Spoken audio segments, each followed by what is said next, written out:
Okay, good evening everyone, and let me just figure out this thing here. So, thanks for inviting me to talk here. And after Eyal's really nice work, it's nice to see a student of yours proceed with some very nice work of his own. So I'm going to actually do more of a review than actual data of my own or my students. And I want to talk specifically not about eutrophication or nutrient inputs and other stresses, but about hydrocarbon pollution and as it will affect the important organisms that provide about 50% of global primary productivity. I don't have to convince you here that these are the primary producers, setting also the potential fisheries yield, and determining the oligotrophy of the systems. And primary productivity, or primary production, is under climate changes, just as many other things. And that is another stress that is there as well, but we won't talk about it today. I just want you to remember that this is very important and kind of puts the outer envelope to what we're talking about as well. So why do we have to worry about hydrocarbons? I also don't think I have to convince this crowd about it. I just want to say that most people, when they think of hydrocarbon pollution due to offshore gas or oil drilling, so they think about what's coming from deep or what's coming from the ocean to the shore. And Sinaya talked about the processes coming from shore to the ocean, to the coast today. So I just want to stress again that this is something that happens as far as hydrocarbon pollution. We have hydrocarbon coming from various other sources that come into our estuaries and impact our coastal waters as well. And again, most people, when they say deep drilling, it doesn't affect the primary producers unless there's a big oil spill. So that's not exactly true. And there are many processes impacting the primary producers, and some of them are coming from depth, and some of them will get dispersed. I mean, the hydrocarbons will get dispersed and remain in the upper water column, and some will affect not just the primary producers, but the bacterial populations, which I'll touch on at the end. So we have the pelagic primary producers are impacted, and this is, Eyal brought the example of trichodesmium blooming here in the Mediterranean. It's funny because this is it's from a science paper I had a long time ago in my postdoc, and this is a trichodesmium bloom off of the Australian coast, and this is what it looks like. So if you see blooms like this here in Haifa or off the Mediterranean coast, things have changed because we never had these blooms like Eyal was showing before, or such as this one. So pelagic primary producers are affected. The benthic primary producers are affected closer to shore as well. Obviously the coastal ones, these mangroves are not from Israel, but we have enough coastal primary producers that will be affected. And again, commercial species are very important. This is from Zanzibar, but so again, it's not a local commercial species, but we do have other organisms that will be affected. So I want to stress that these effects are very different. We have effects that are due to an acute source, a point or versus non-point source. We have the intensity can be a very intense event or something that goes on in low doses over a very long time. So intensity, duration, all these things are important. The frequency of hydrocarbon pollution will also be important, and whether it's chronic or acute.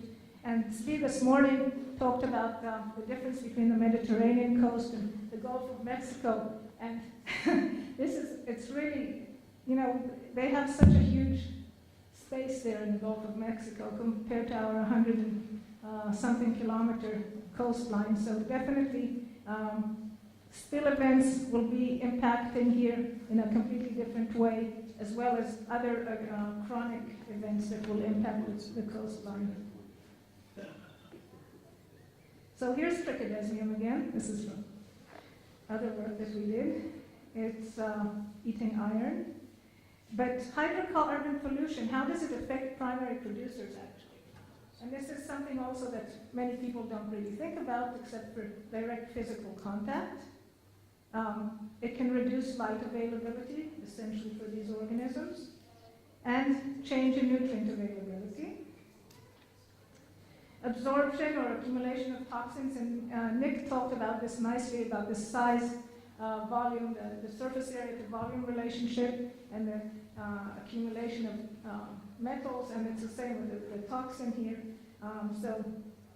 Different toxins from hydrocarbon sources will also be impacting these organisms.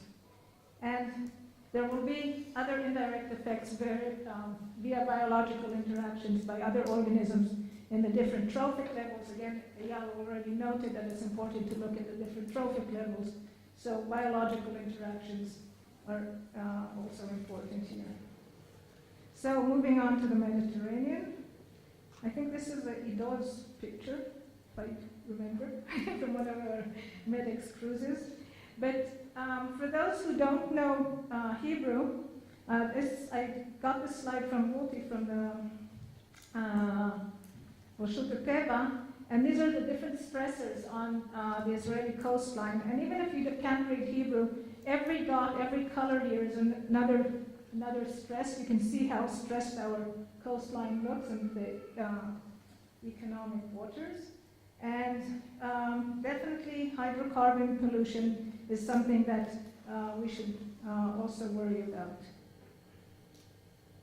And especially we should worry about it because the Mediterranean Sea, as a few people have already noted, is an extremely oligotrophic system, very low primary productivity, very low chlorophyll biomass, especially in the eastern Mediterranean Sea and the Levantine Basin. And the important primary producers in this basin are the tiny primary producers, the Prochlorococcus and Synechococcus. These are cyanobacteria that are very small, and they really form the majority of the biomass in this area. And they're also very important globally, and actually the forecasts are for increases in both these kinds of organisms over the next 100 years or so, as you can see here. And here we're getting to some data showing the effect of hydrocarbon pollution on these populations. So this is a new paper that shows basically that hydrocarbons will change the division cycle, the amount of cells that are dividing, timing of division. They will take, under hydrocarbon pollution, they will take longer to divide. That means biomass may be reduced. Not only are division rates impacted, but photosynthesis can be impacted greatly as well. This is another new paper from this year showing changes in gene expression under hydrocarbon pollution is applied to two important strains of Prochlorococcus, Med4, which was actually it's a Mediterranean isolate, and both the Rubisco and PSBA, these are very important genes in photosynthesis. These generally, they will be affected by the addition of PAH, these aromatic hydrocarbons.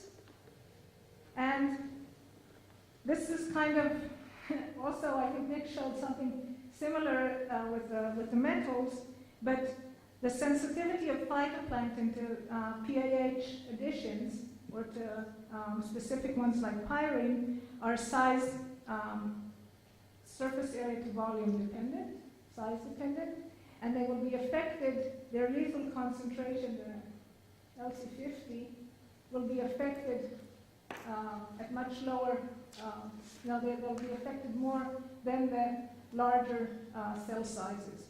So again, in a system where we have most of the biomass are these small critters, they will be affected more than the larger diatom and dinoflagellates. There have been various mesocosm studies in the Mediterranean and different areas of the Mediterranean. This is from the Western Mediterranean, again showing a decline in biomass and chlorophyll.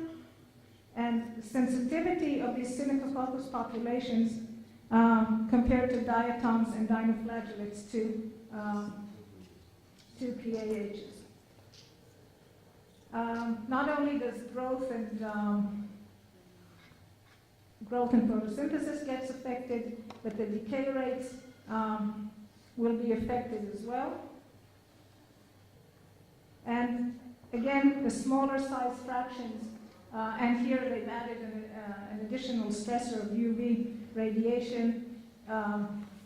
So basically, from if you look at eutrophic compared to oligotrophic waters are much more sensitive than eutrophic ones as far as the response of the organisms. And how much time do I have? 8 more minutes. Oh, okay. So these were an example of what can happen to primary producers.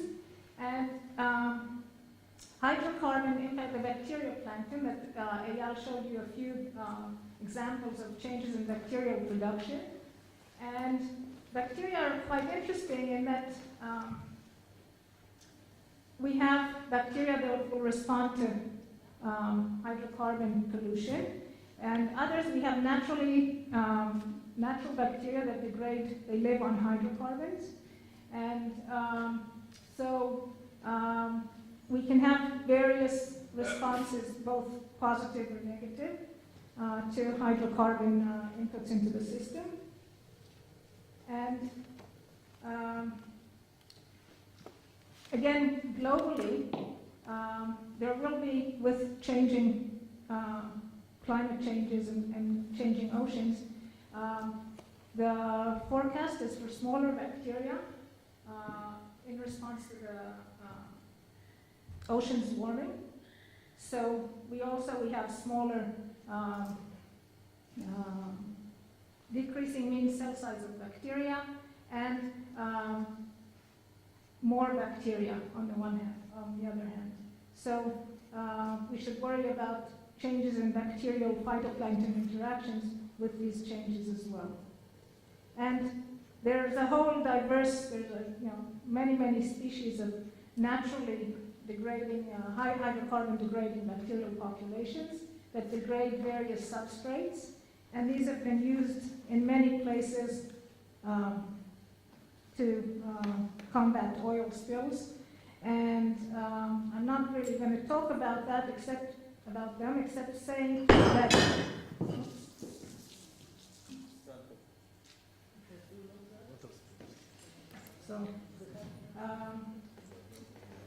that it's another spill. It's okay. Yes, there are no hydrocarbon-eating bacteria. They're making a meal of it. 5 minutes, okay, yeah. So that basically the hydrocarbon-degrading bacteria, they each have different time scales of responses. So this is a time that can be from hours to days to months and years. And these are the different substrates, and here we have the different kinds of bacteria. So you can see from their maximum response times are different, whether in days or weeks or going more to months. So it depends who you are, where you are, and what you're eating as far as how the system will respond. Or things that are well known, for instance, these alkalic borax, which are highly carbon degrading bacteria, and this is after the Deepwater Horizon spill. They change in abundance over the few months after the spill, so from higher abundances measured at the time of the spill to 3 or 4 months after, you get a real decline in their abundances. So they will change as well. And so these were just a few very specific examples, but what I want to stress is actually the interactions.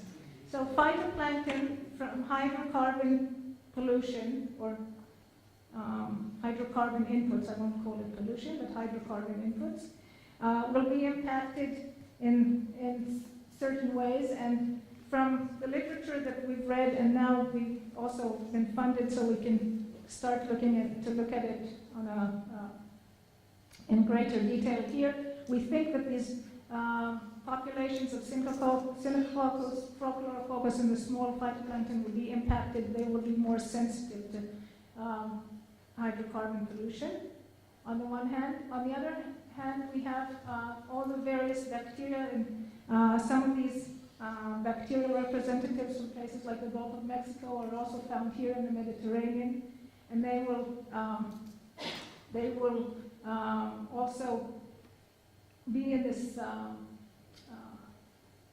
belong to this matrix. So we would have to, when we check the environment, we have to really look at the interaction between the bacteria and the phytoplankton. They both at times compete for the same nutrients and will be impacted by organic matter. So we really have to, we can't separate them and just look at primary producers versus heterotrophic bacteria. And one thing I didn't touch on, but is very important, I touched more about the pelagic, but hydrocarbon pollution can also affect the algae that we have growing, the primary producers that we have growing along the coastlines. And this is something that also needs to be examined as more hydrocarbons are being advected into the system. And we might have actually, in our coastlines, we do have more dinoflagellates and more diatoms that could actually be more resilient.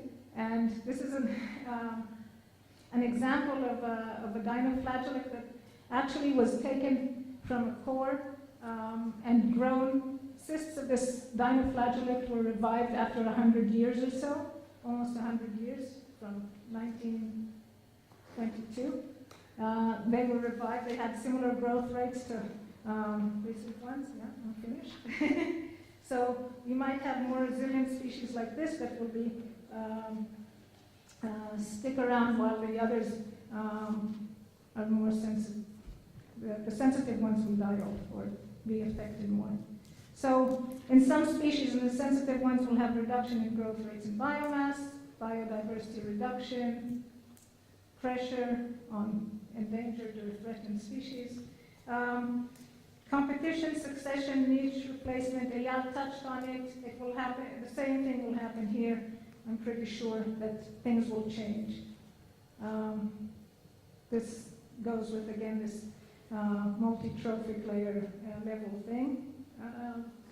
Things will affect the resilient or sensitive species that will remain in the system as hydrocarbon pollution becomes more prevalent here. Just before I say thank you, so we do have positive directions that will allow us to study these things more in detail, and we've had thank you to the funding sources, and thank you all for listening.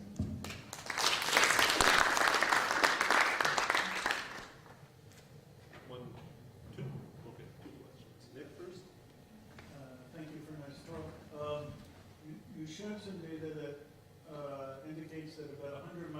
grams per liter of pyrene causes depression in primary productivity. How does that compare to concentrations of pyrene along the coast of Israel, even in fairly polluted spots? Is that within the range of naturally or concentrations that one sees in the coast? And also, how persistent is pyrene in the environment? Does it fall apart in sunlight pretty quickly? So, Bhavat actually could probably answer that as far as the how persistent. I can say what I can say that these experimental studies are far away. They're higher, yes. Yeah, in orders of magnitude. Yes, so they're higher. They're much higher. But what we do is we usually examine things and we give them the extreme cases. But you still. Right now, you don't have a lot of pyrene. Maybe, I'm not sure if all the activities from the expedited activities of these industries will now add an additional, more, enough of a concentration to shift it over. The world is getting more and more extreme.